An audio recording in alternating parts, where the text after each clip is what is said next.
Next ఏ ప్రభుత్వం వస్తే మంచి జరుగుతుందని ప్రజలు భావిస్తున్నారు, మీరు భావిస్తున్నారు? తెలుగుదేశం పార్టీ వస్తే బాగుంటుందని అందరు అనుకుంటారు, మేము కూడా అనుకుంటాం. అంటే తెలుగుదేశం ఇప్పుడు 3 అంటే 2 ఆల్రెడీ జనసేన తోటి మన బీజేపీ తోటి పొత్తులో పెట్టుకుంది కదా, సో ఇలా అలయన్స్లో రావడం ఎంతవరకు కరెక్ట్ అంటారు? ఎంతవరకు కరెక్ట్ అంటే ఇప్పుడు మన జగన్ వచ్చి అందరికి ఏం చేయలేదని చాలామంది అని అంటున్నారు కదా.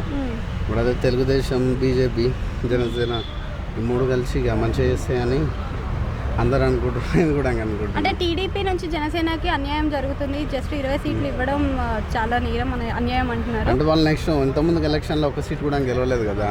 ఇప్పుడు 20 ఇచ్చినా దాంట్లో 15 గెలిచినా మంచిదే కదా, బెటరే కదా. అది కూడా వాళ్ళకి ప్లస్ అవుతుంది కదా. ఇక బీజేపీ విషయానికి వస్తే అయితే మొత్తానికి 10 సీట్లు మాత్రమే ఇవ్వడం జరిగింది. అంటే అందరినీ చిన్న చూపు చూస్తున్నారు చంద్రబాబు. అంటే బీజేపీ వచ్చేసి దాంట్లో అది తెలంగాణ ఆంధ్రాలో లేదు కదా బీజేపీ. ఇప్పుడు 10 సీట్లు ఇచ్చి దాంట్లో ఒక 8 సీట్లు గెలిచినా కానీ బాగుంటుంది కదా. ఇక ఓవరాల్గా ఇది 15 అదో 8, ఇక వాళ్ళు ఒక 80-90 గెలిచినా కానీ వీళ్ళు ప్రభుత్వాన్ని ఏర్పాటు చేసే ఉంటుంది కదా.